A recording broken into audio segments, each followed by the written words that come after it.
itatapon ko na lang. Gaya ng ginawa mo sa akin na pagkatapos mong pagkinabangan ay bigla mo na lang iiwan, pakuan. Charot! Hindi gayon. So, ayun mga kakulit at nakalipas na nga po ang 24 oras.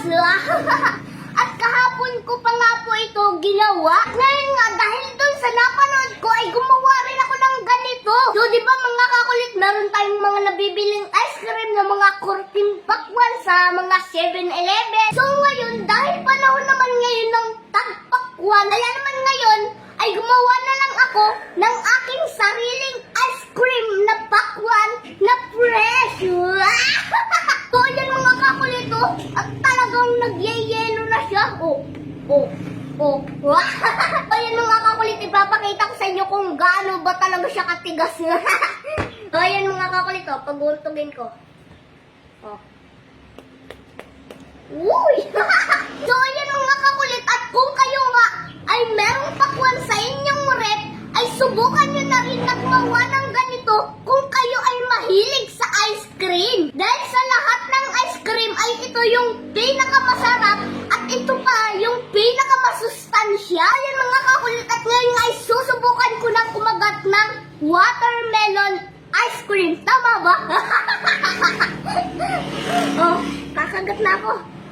Tigas niya mga kakulit, oh. Lamig. Ang sarap.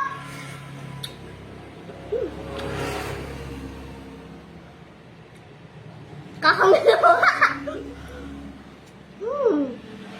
Maganda din ito mga kakulit sa bagong bunot ng ngipin. Ayan mga kakulit, at nakakuha nga ako ng napakagandang ideya, lalo na sa mga katulad kong batang mahilig sa ice cream. Sarap. So ayan mga kakulit, at hindi lang naman pakwan na prutas ang pwede natin gawing ice cream. Nasa sa atin na yun kung gusto natin gumawa ng ice cream. Sarap. So ayan mga kakulit, oh. Tigas, oh.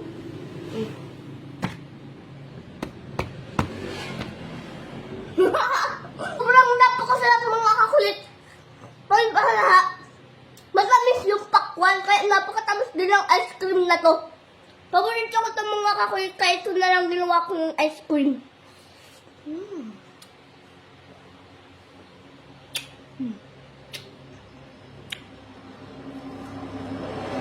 Subukan nyo namin mga kakulit, may prutas ka na, may ice cream ka pa, at masustansya pa ang kinakain mo.